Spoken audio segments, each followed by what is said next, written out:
নমস্কার, আশা করি সবাই খুব ভালো আছেন।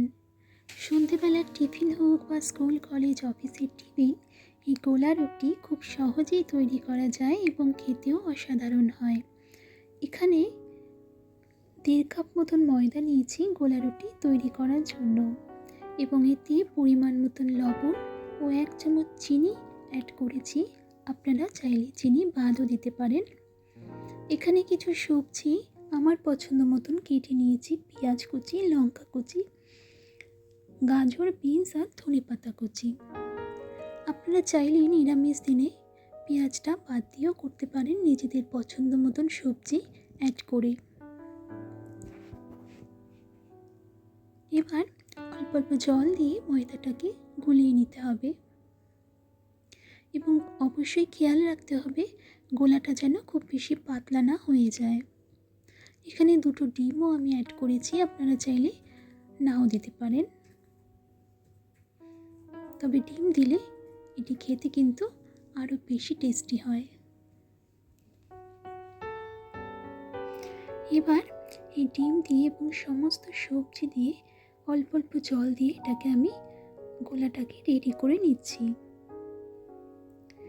অনেকে বলে গোলা রুটি কড়াইতে লেগে যায় উল্টাতে গেলে, কিন্তু আমি বলবো যদি খুব বেশি পাতলা হয়ে যায় তবেই কড়াইতে লেগে যাওয়ার একটা ভয় থাকে।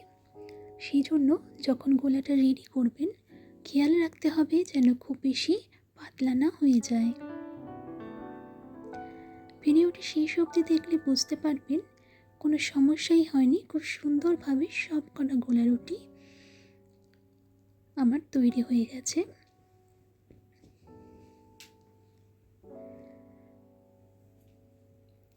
এভাবে উপর দিকটা যখন শুকিয়ে আসবে তখন এভাবে তেল ব্রাশ করে দিতে হবে। এভাবে তেল ব্রাশ করে খুব অল্প তেলেই সব কটা গোলা রুটি আমি তৈরি করে নিয়েছি।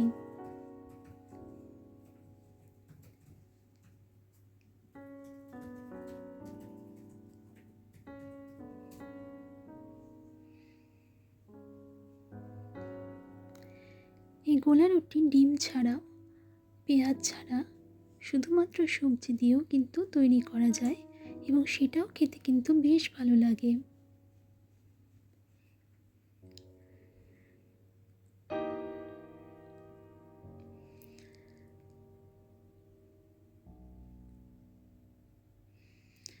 আরেকটি আমি দিয়ে দিয়েছি, দেখুন একইভাবে কড়াইতে তেল ব্রাশ করে আমি এখানে ময়দার গোলাটা দিয়ে দিয়েছি, আর যখনই ওপর থেকে একটু শুকিয়ে আসছে তখন আমি তেল ব্রাশ করে দিচ্ছি।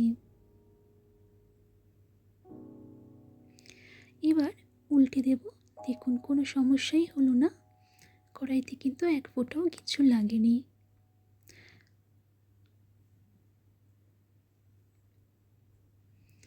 এইভাবে প্রত্যেকটা গোলা রুটি আমি তৈরি করে নিয়েছি, এবং আমি যেভাবে বললাম এভাবে যদি আপনারা করেন কোনো সমস্যাই হবে না। আমার চ্যানেলের নতুন ভিউয়ার্স হয়ে থাকলে প্লিজ চ্যানেলটিকে সাবস্ক্রাইব করে দেবেন, লাইক এবং শেয়ার করে দেবেন, এবং পাশের বেল আইকনটি প্রেস করে দেবেন যাতে পরবর্তী ভিডিও নোটিফিকেশানটি খুব সহজেই আপনারা পেয়ে যান। ভিডিওটি কেমন লাগলো আমাকে কমেন্টে সবাই জানাবেন। সবাই খুব ভালো থাকবেন, সুস্থ থাকবেন। ধন্যবাদ।